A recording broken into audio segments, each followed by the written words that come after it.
What's up? Today we are riding a gravel bike.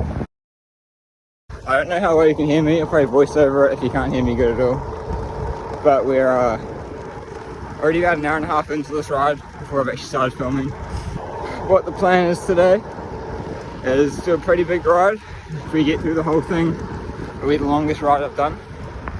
We're going to do Cambridge, through to Te Aroha, up to Te Aroha, down, back along the cycle trail to Matamata, and then some back roads back through to Cambridge. So should be pretty fun, good views. It's a great day for it, and let's see the highs and lows of this ride. Sort of starting off pretty easy. Got some banana on board. We've got heaps of snacks in the back pocket there,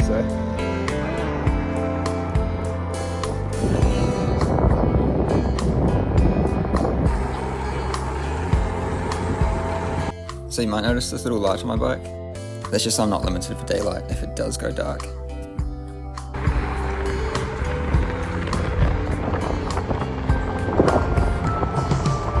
So I started off at about 8 o'clock this morning, mainly to let the sun come up a little bit before I started, and then heading straight for it right now. And sunstroke through here will be real bad right in the morning, so a bit of time to warm up as well. I think it was 5 degrees when I left, as you can tell by the neck warmer, so it's warming up now, so it's nice. If you don't know what Te Aroha is, it's a little town, but it's got a really big hill, Mount Te Aroha. It's about 850 metres of climbing, pretty big job. Most of it's gravel, so it should be pretty fun. So other than the first climb out of Cambridge up and over Matamata, the rest of it so far at the base of Te Aroha has been pretty flat. Just nice rolling farmland. On the back roads most of the time, so it's actually been really quiet, which is nice. But that flat's about to change as we hit the base of Te Aroha here in a second. So we've just come out at this point where we join onto the gravel path that runs from Te Aroha through to Matamata. It actually goes all the way up to Thames if you keep going north as well, so pretty cool for the gravel bikes. But yeah, we're definitely at the point now where you're starting to look up at Te Aroha, up at the cell tower compared to across. So nice being off the road though, even though it's super quiet on the back roads to get here. So this is what we're running. Decided I'm going to have actually a quick stop here. I've got a thermal on underneath the windbreaker, and up the climb it's going to be, I think I'm going to get pretty hot in it, so I'm going to take that off now.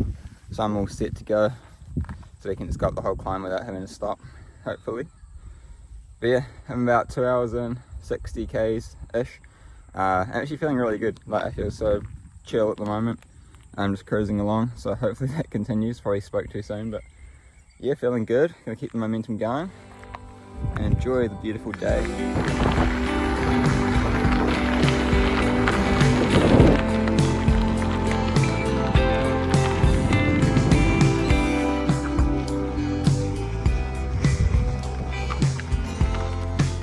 So I've just turned up to Tui Road, which is where the climb starts.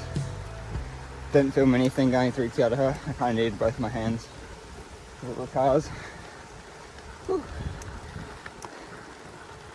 But yeah, don't mind putting a bit more of an effort in up here. Should be like an hour.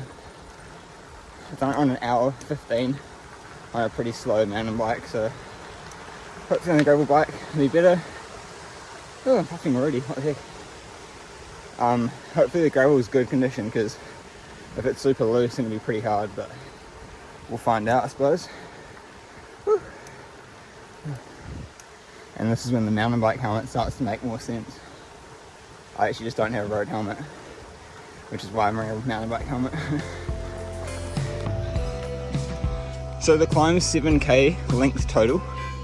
The first couple k are narrow tarsier like this, and then you get into the access road to the South Tower, and it's all gravel. Whew.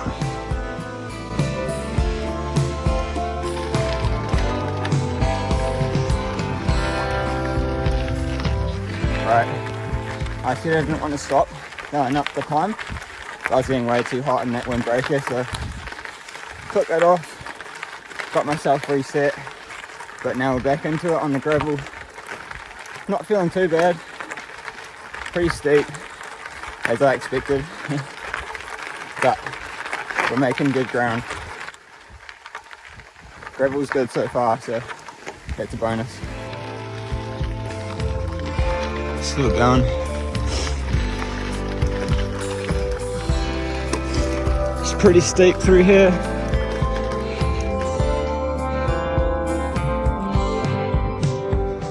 Up going, that's for sure.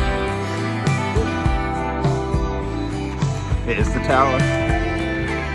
Getting closer.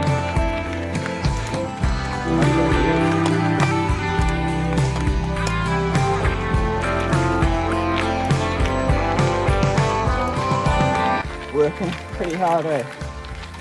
It's like not too bad now because the gravel is packed in, but man, that middle section was super loose.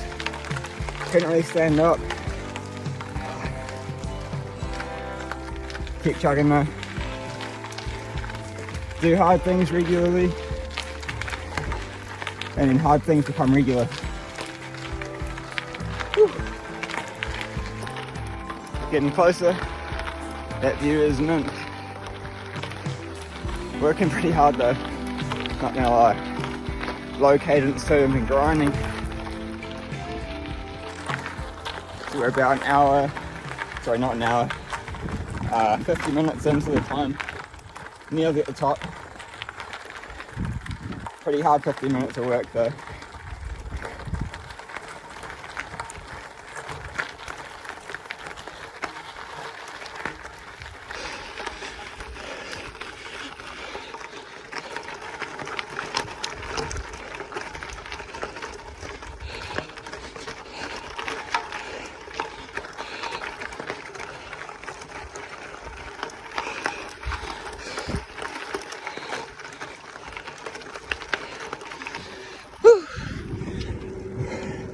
We made it, fellas. Look at that view. That was hard yucca. Hard yucca indeed.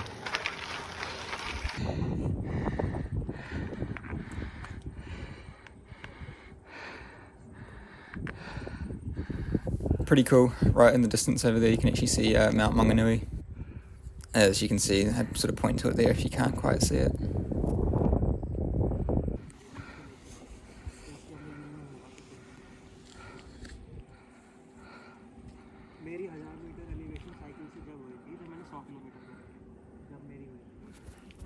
But yeah, pretty much at the top, just enjoyed the view for a bit.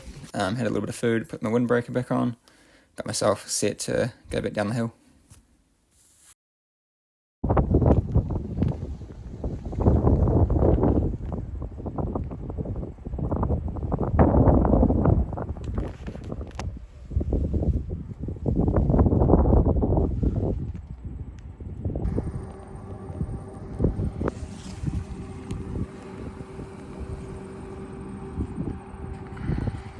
So yeah, we're just down. I just came to this little spot just around the corner from where the tower lookout is. Pretty hard climb up, pretty grinding away, as I've mentioned a couple times, but worth it for the view. Definitely burned a few matches going up there just with like how low of a cadence it was, and put the windbreaker back on, gloves back on. It's pretty cold descent going down, but it's good. It's like the hardest part of the ride out the way. Ready to get down. Got some food in me, had nothing naughty, fruit bar, couple foosballs, some snakes, and yeah, I'll cruise down then probably do another big feed up in Te Aroha, and then keep cruising. But no, feeling good so far. Kind of worried about cramp coming in because that was a lot of, like an hour of just like super low cadence, so it's super strains the muscles pretty hard. But look at the view. how can you be mad or worried when you're up here? So I've just gone to the bottom of the gravel, pretty bumpy descent. So what I've had to do is actually my light, like the actual thing that holds the light in place, like got loose, so it's like real rattly. So I've done some running repairs, we've taped that on, so it's not quite as wobbly. It was rattling all over the show. Just stopped at the bakehouse, got a water refill and a little coke, and now I'll dump some rubbish into here. Alright, so the time is 1:45, 12:45 PM. Feeling good, we're about 82k in. Still a long way to go, but we've got the hardest, slowest bit out the way. Because even the descent down there is not that fast, so should be able to start making some solid ground now on this gravel path. Just clicked over 100 k's, good little milestone.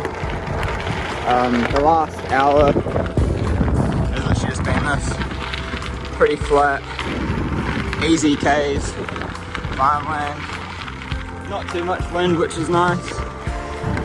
But I've been trying to keep the power super low, and I ride this flat section pretty conservatively because the course I've planned out is 180k, but I've never done a 200k ride before, so if I'm feeling like not completely dead at 180k, then I'll go for another 20. So I want to be conservative here, so when I come back over to Cambridge, I've still got some energy left.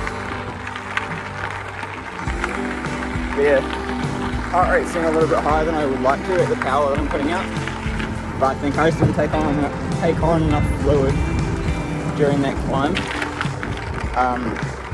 So I'm just a bit dehydrated, so I'm trying to, I've got a long way to go, so I'm trying to keep the power low, keep the heart rate down so I can refuel, get my hydration levels back up a little bit, and then I'd rather go a little bit easier but go for longer and get a 200k goal than to blow myself out and struggle for like 150k onwards. So, a bit of strategy here. I've only ever done that the other half time on a mountain bike, and honestly, like, I think I underestimated it a bit. It took a lot out of me, but this is a good opportunity to see what I'm made of this next 80 to 100k. Beautiful day for it, so we'll keep chugging along.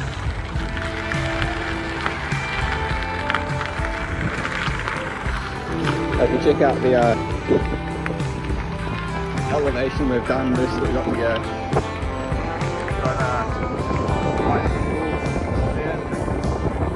so I sent through this section. It was all freshly cut bush and it was like on the thing. I think I ran over some glass because got a bit of a puncture. I think it's going to seal though. I'm going to blast it full of air and see what happens. Hopefully it will seal, because it's going to be a pain in the ass. I've got a tube, but can't be bothered.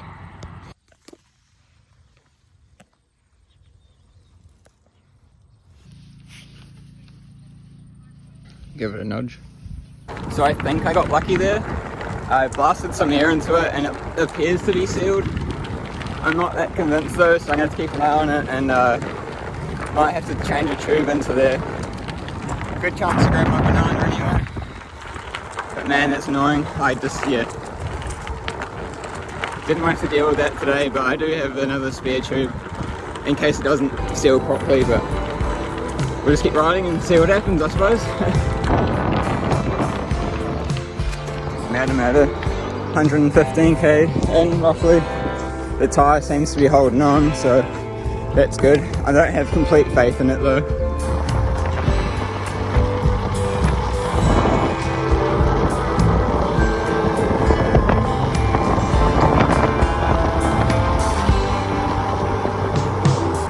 So we're about 125 k's in, I think, roughly.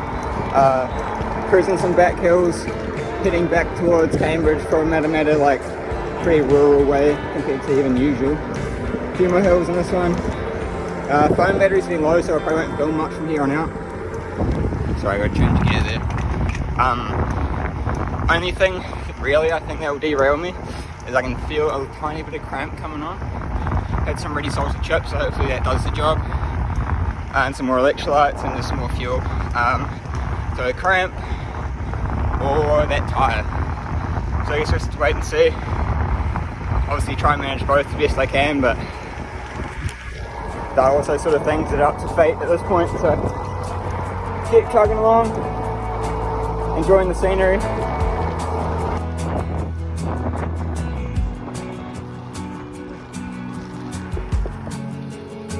You can see in the distance there, Te Aroha, we came up earlier.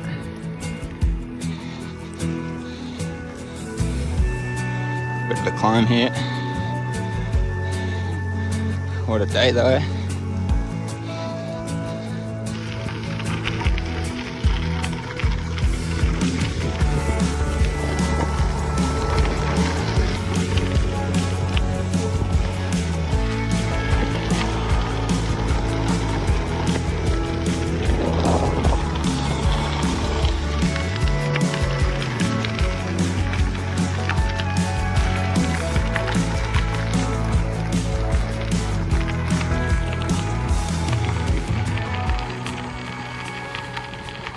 Rightio, this is my last little stop.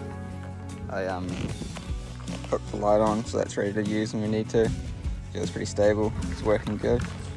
Turned on my second light, so I swapped them out, so I put the one I haven't used all day at the top here and then just left the other one going below it. I mainly just bought two so that if one runs out of battery I've still got a light and it's going to get stuck. But I might as well leave them both on and let that one, the bottom one, run out of battery. In terms of kilometres in, what are we? Currently 153k into the ride. Those are the stats so far. I'm feeling it, but actually had a bit of a second wind. I think my plan of getting on top of the cramp and hydration has gone well. Last little climb up and over this hill back into Cambridge. Anyway, get back to it before I seize up.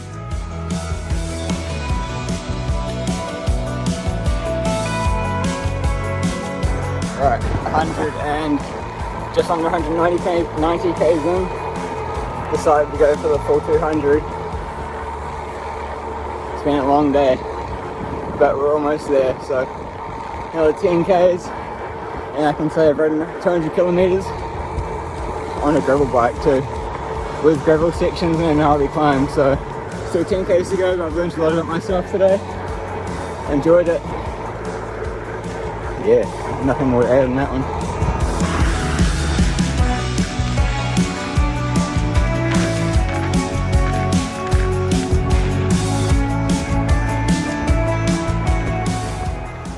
Whew. There you go. 200. Now I've still got like a 2.5k roll home as well. Oh, that feels good. I'm going to pay for this so much later. I can feel my legs and just cramp. But, hey, I'm happy to pay that price even if it is painful. I'll probably see you guys in a bit of a debrief because I'm pretty done for today. I need to sit down on the couch and eat some food and, you know, all that good jazz. Yo. So it's now the next day. Actually recovering pretty good. Good day. Long day. I did the first like hour with a mate, and the rest of it was fully solo, no headphones, just me and my bike. I think there's something really valuable to like sitting just like with your thoughts all day and just like letting them run through, let them come in, come out. You get, after like 3 hours of this like endurance stuff, I feel like you get into, unless you're like really, really suffering and it's like really hard, I find that I get into a place of you're like super present but also like half daydreaming at the same time. Pretty much half the day yesterday, like time wasn't even a thing. I just was pedaling my bike. That's probably like the hardest ride I've ever done. Fueling well made a big difference. Like, I just kept getting food in me, and it means I didn't bonk super hard. And then same with fluid intake, just like keeping on top of water. But yeah, I'll show the summary stats of everything, like in terms of kilometers, meters climbed, average power, normalized power. My cadence up Te Aroha climb at 61 for an average of an hour. That was pretty interesting. I'm actually really glad that I held that for an hour and then didn't like blow up the rest of the day, because like for any like mountain bike races I have coming up, there are definitely times where on climbs you're sitting there like grinding away. If you've made it this far, my main takeaway for you is to just like bite off more than you can chew. Not all the time, but like the odd time, just be like, man, I don't know if I can do that, but I'm gonna give it a real good nudge. And you'll learn a lot about yourself. Like there's like a certain component of, if you're gonna be dumb, you gotta be tough, but also like just back yourself, give it a nudge, and you'll be surprised what you can just keep, if you just keep pedaling, where you can end up. So I'm pretty stoked with that one. Really happy to get 200k ride under my belt. Yeah, take that one off the bucket list.